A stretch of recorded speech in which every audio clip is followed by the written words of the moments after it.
ফ্রেন্ডও ছিল আরও সাথে 7 জন, ওরাও 7-8 জন ছিল, ওরাও কিছু করতে পারেনি। ওরা 3 জন আমাকে টানা 1.5 ঘন্টা ধরে মারছে। প্রথমে একটা ব্যাট ভাঙছে, মারার পর আবার কিছুক্ষণ সময় দিছে। আমি খালি জিজ্ঞেস করি আমাকে মারার কারণ কি। তখন আমাকে বলতেছে যে তুই আমার ফ্রেন্ড নয়। হ্যাঁ, কয় এখন আর নয়, আজকে থেকে ভুলে যা। ভাই মাফ করে দে, আওয়াজ হচ্ছি যাও করছি, কিন্তু মাফ করে না। কয় আছে না তোর অপরাধ একটাই, তুই ঝাইন তোকে চোখ ফুটি তুলে দিলে তুই তাক ভুলে গেছিস। তখন বললে যে তুই কার দ্বারা উঠছিস ক, রিফাত ভাই। আর তুমি তা কয় কি কয় মোর নাম পরে কই আগে রিফাতের নাম ক। পরে কয় আবার চল মানে আবার ক।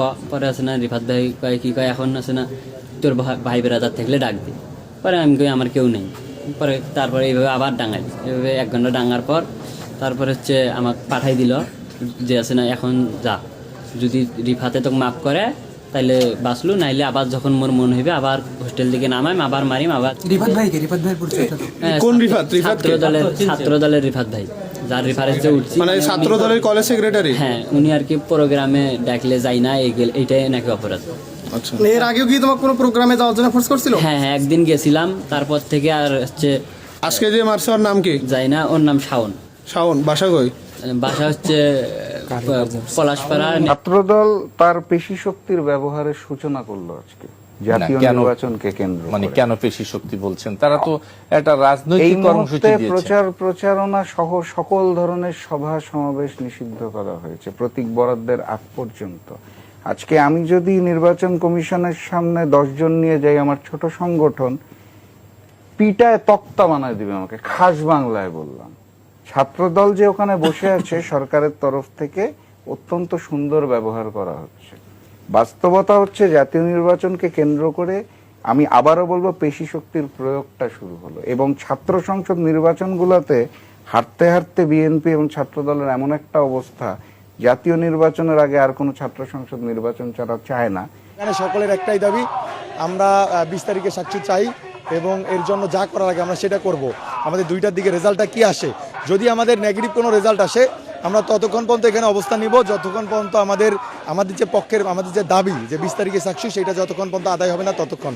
এবং দরকার পড়লে আমাদের ভিসি প্রো ভিসি ট্রেজারার তাদেরকে অবরুদ্ধ করে রাখা হবে, এবং যতক্ষণ পর্যন্ত আমরা 20 তারিখের এই যে সিদ্ধান্তটা সেটা নিতে পারবো না ততক্ষণ আমরা মাঠে অবস্থান করব। আসসালামু আলাইকুম রহমতুল্লাহ। ছাত্রলীগের যে কার্যক্রম ছাত্র দলের তার চেয়ে বেশি কার্যক্রম উগ্র হয়ে গিয়েছে। আজকে আপনাদের সামনে গুরুত্বপূর্ণ কিছু বিষয় তুলে ধরার চেষ্টা করছি। নির্বাচনে আসেনি, দল ক্ষমতা আসেনি, তারপরেও সারা দেশে যেভাবে হত্যা, টর্চার সেল, পিটিয়ে মানুষকে রক্তাক্ত, প্রোগ্রামে না যাওয়ার কারণে তাদেরকে হুমকি দেওয়া, একদিন ধরে পিটানো, 1-1.5 ঘন্টা ধরে মারা, এই সমস্ত বিষয় নিয়ে আমি কথা বলবো। দেশের অসঙ্গতি কী নিয়ে, আসলে ছাত্রদল কি গণতন্ত্রকামী দল নাকি আসলে পরিবারতান্ত্রিক দল, বা চেয়ার নিয়ে রাজনীতি করে কিনা, এই বিষয়টা আপনাদের সামনে আজকে কথা বলবো। যে বিষয়টা আপনারা শুনলে অবাক হয়ে যাবেন যে বাংলাদেশে কী ঘটছে, কি দেখার কথা ছিল কি দেখছি, এবং কি ঘটার কথা ছিল কি ঘটছে, সেটার ব্যতিক্রম আজকের অনুষ্ঠান। আপনারা দেশে এবং প্রবাসে, কাছে দূরে যেখান থেকে দেখছেন প্রত্যেককে আমন্ত্রণ জানাচ্ছে আজকের ভিডিওটি দেখার জন্য। বিনীত অনুরোধ করব। তার কারণ হচ্ছে আবরার ফাহাদকে হত্যা করেছিলেন, আবরার ফাহাদকে পিটিয়ে হত্যা করেছিলেন, শুধু ভারতের বিপক্ষে কথা বলেছিলেন, তাকে হত্যা করেছিলেন, এবং হত্যা করে তাকে ক্ষান্ত করেনি, তাকে ব্লেম দেওয়া হয়েছিল সে ছাত্র শিবির করে, শিবির করা ছেলেকে মারলে তখন কোনো বিচার, কোনো সমস্যা ছিল না, বিচার ছিল না। সুতরাং জামাত শিবিরকে মারা একসময় বৈধতা ছিল। জামাত শিবির কোনো মানুষের মধ্যে পড়ে না এমন একটা পরিস্থিতি। আমরা কি আসলে এ দেশটাকে ভালোর দিকে নিয়ে যেতে পারবো না? আলোর দিকে নিয়ে যেতে পারবো কি না? এ দেশটা কি ফিলিস্তিন হতে যাচ্ছে? এ দেশটা কি এক নায়কতন্ত্র হবে? জনগণ কি এটাই চায় না পরিবর্তন চায়? আসুন আজকে আমরা এই বিষয় নিয়ে কথা বলি, যে বিষয়টা আপনার আমাদের সকলের, আমাদের দেশের জন্য, এদেশের মাটির জন্য, এদেশের মানুষের জন্য, এদেশের সার্বভৌমত্ব রক্ষার ক্ষেত্রে আপনাকে কথা বলতে হবে, আপনাকে প্রতিবাদ করতে হবে। সামগ্রিক বিষয়ে আপনাদেরকে আজকে বিষয়টি জানাবো যে আবরার ফাহাদ হত্যা করেছিলেন ছাত্রলীগ শিবির বলে। আজকে সেই ছাত্রদল ছাত্রলীগের ভূমিকায় অবতীর্ণ হয়েছেন। শাহজালাল বিশ্ববিদ্যালয়ের নির্বাচনকে বন্ধ করতে চাচ্ছে। জাতীয় নির্বাচন আগে, তারপরে শাহজালাল নির্বাচন পরে। এটা বলছে কেন? বলছে তারা বলছে ক্ষমতায় আসবো আমরা, তখন আমরা এটাকে আমাদের মতো করে নির্বাচন করব। এখন কেন তারা নির্বাচন করবে না? এখন যদি নির্বাচন করা হয় তা ভিন্ন কোনো লোক ক্ষমতা আসবে, আমরা আসতে পারতেছি না। কেন আসবে? মৌলিক যে বিষয়, ছাত্রদল গণতন্ত্রে বিশ্বাসী নয়। আমি আপনাদেরকে প্রমাণ দিচ্ছি। ছাত্রলীগও সেই কাজ করতেন। ছাত্রলীগের মধ্যে যারা কমিটিতে বসে থাকতেন তারা যুগের পর যুগ, বছরের পর বছর, সেশনের পর সেশন চলে যেত, কিন্তু ছাত্রত্ব শেষ হতো না। এই যে ছাত্রদল, রাকিবের বয়স 50 বছর বা 45 থেকে 50 বছর ধরেন আপনি, এই ছাত্রদল যখন দায়িত্ব নিয়েছে তারপরে ছাত্র শিবিরের 3টা পার্ট সেশন শেষ হয়েছে। ছাত্র শিবিরের 3টা পার্ট শেষ হয়েছে। এই সর্বশেষ জাহিদুল ইসলাম গেল, তারপরে ছিলেন মঞ্জুরুল ইসলাম, এরপরে ছিলেন রাশেদুল ইসলাম, এভাবে 3টা পার্ট চলে গিয়েছি। অথচ এরা মানে অনুকূল বা প্রতিকূল যে কোনো বিষয়ে তারা কিন্তু তাদের স্থানকে সবসময় গণতন্ত্রের পক্ষেই রেখেই কাজ করে যাচ্ছিল এবং এখনও যাচ্ছে। গণতন্ত্র কি? তাদের একমাত্র গণতন্ত্র সুরক্ষিত দেখছি জামাত এবং শিবিরের মধ্যে।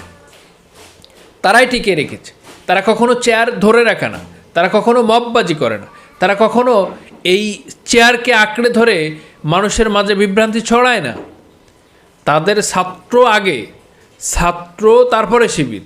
আর এখানে ছাত্র আছে কিন্তু ছাত্র অছাত্র বেশি। আজকে তারা শাহজালাল বিশ্ববিদ্যালয়ের নির্বাচনকে করতে দিলেই সমস্যা হয়ে যাচ্ছে। তারা নির্বাচনে করবে। এরপরে আবিদুল ইসলাম বলেছেন কি, যে জাতীয় নির্বাচন না হলে কোনো নির্বাচন কোনো বিশ্ববিদ্যালয়ের প্রশাসক দিতে পারবে না। ছাত্রলীগ কিন্তু এভাবে প্রভাবিত করত, এভাবে হুমকি দিত, তাদের মবকে বাস্তবায়ন করত। আজকে দেখলাম যে একটা ছেলেকে 1.5 ঘন্টা ধরে পিটিয়েছে, আরও পিটাবে বলে তাকে সিগন্যাল দিয়েও রাখছে অলরেডি। তাদের কার্যক্রমে যায়নি তাই। আজকে গতকালকে দেখলাম নির্বাচন কমিশনে তারা মব করছে। আরে নির্বাচন কমিশনে যাবে মানে জাতীয়তাবাদী দল, ছাত্র দলের কি? তারপরেও তারা ছাত্রদল নিয়ে নির্বাচন কমিশনের সামনে বিক্ষোভ, মিছিল, বিভিন্ন রকম প্রপাগান্ডা শুরু হয়েছে। এরপরে যে সারা বাংলাদেশে এই যে প্রবাসী ভোটের ব্যাপারেও তারা বিশ্রী ভাষায় কথা বলছে।